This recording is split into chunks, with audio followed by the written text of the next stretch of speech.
बचपन में जो कहानियाँ हम लोग सुनते हैं, उसमें हम लोगों को सच है या झूठ है, तथ्य कितने सही थे, नाम कौन-सा सही था, इन सारी बातों से कोई मतलब नहीं रहता था। ऐसी कई कहानियाँ हमने भी सुनी थी, दादी-नानी की कहानियाँ, कभी-कभी माँ भी सुनाया करती थी। इन कहानियों में हमारी पसंद की एक कहानी हुआ करती थी, बरूची की कहानी। धीरे-धीरे जैसे-जैसे समय बीता तो हमें ये पता चल गया कि बरूची नहीं कहा जाता, उसे वर्रुचि कहा जाता है। अभी भी मगर अगर पूछिए तो हम बताएँगे कि बरूची की कहानी है। अब असल में वर्रुचि जो थे वो विक्रमादित्य के दरबार में मंत्री का हुआ करते थे। वही विक्रम बेताल वाले विक्रमादित्य।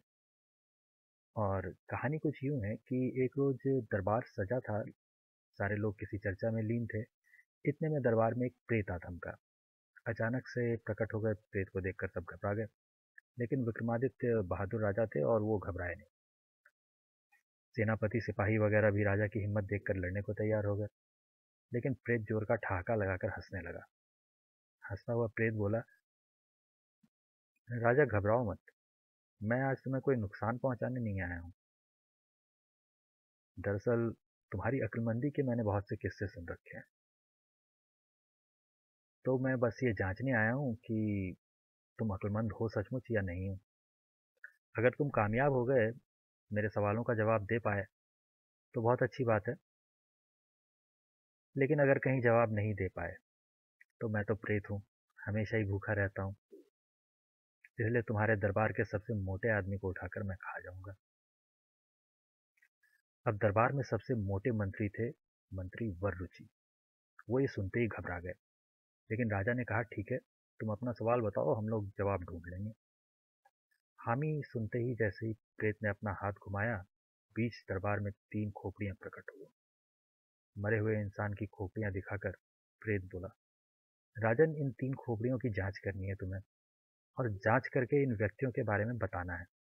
कौन सा अक्लमंद था, कौन सा मूर्ख, कौन ज्यादा बोलता था, कौन चुप रहता था। जांचो और बताओ।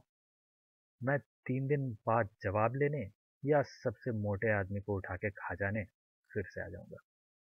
इतना कह के प्रेत जैसे आया था वैसे ही गायब हो गया। दरबारी सारे चिंता में पड़ गए। मरे हुए लोगों की बुद्धि के और उसका चरित्र कैसे जांचा जाए। कई खोपड़ियों का वजन करके देखने लगा। कोई लंबाई चौड़ाई माप के अंदाजा लगाने लगा। अफसोस, लेकिन कोई भी तरीका सही नहीं लग रहा था। बार बार अपनी योजना लेकर आते दरबारी, बार बार वो नाकामयाब होते। ये देखकर मोटे वर्रुचि और चिंतित होने लगे। उन्हें भी कोई अच्छी युक्ति सूझ नहीं रही थी। आखिर जब तीसरा दिन बीतने लगा, तो रात के अंधेरे में वर्रुचि अपनी जान बचाने के लिए भागे। जंगल में जाकर के वो एक पेड़ के कोटर में छुप गए। सोचा कि शायद प्रेत यहाँ पे उन्हें ढूंढ नहीं पाएगा। जब रात काफी हो गई, तो कुछ उल्लू आकर पेड़ पर बैठ गए। एक उल्लू बोला, क्या तुम लोगों ने राजा विक्रमादित्य के दरबार में आए प्रेत की खबर सुनी है? बाकी उल्लुओं ने भी नई खबर में रुचि दिखाई। तो उल्लू ने सारा किस्सा सुनाया। पूरा किस्सा सुनकर सारे उल्लू बहुत खुश हुए। वो कहने लगे, इंसान हमें बेवकूफ समझते हैं।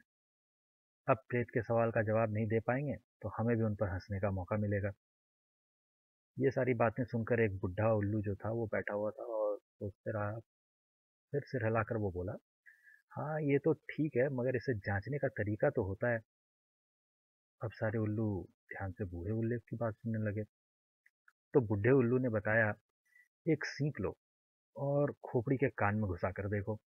अगर सीख एक कान से घुसकर सीधा दूसरे से बाहर निकल जाए, तो इसका मतलब होता है कि आदमी एक कान से बात सुनकर दूसरे कान से निकाल देता था। जाहिर है मूर्ख होगा। लेकिन अगर सीख कान में से घुसाने पर मुंह से निकल आए, तो इसका मतलब है बहुत बकबक करने वाला वाचाल व्यक्ति था। अब ज्यादा बकबक करने वाला आदमी समझदार तो बिल्कुल नहीं हो सकता। हाँ, अगर कहीं कान में सीख घुसाने से सीख ऊपर दिमाग की तरफ जाए और बाहर ना आए, तो पक्का वो आदमी दिमाग वाला होगा।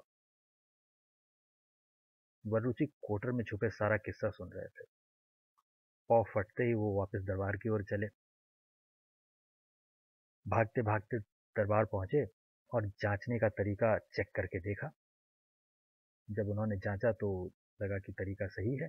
बस वो बैठ के प्रेत का इंतजार करने लगे। खुश होता हुआ प्रेत थोड़ी देर में आया। वरुचि ने सीख वाला तरीका आजमाया और एक खोपड़ी के कान में घुसाकर दूसरे से निकाला और कहा कि देखो, ये एक कान से घुसाया और दूसरे कान से निकल गया। ये कोई बात ध्यान से सुनता नहीं था, जाहिर है मूर्ख होगा। दूसरे की कान में सीख घुसेड़ा तो मुंह से निकला।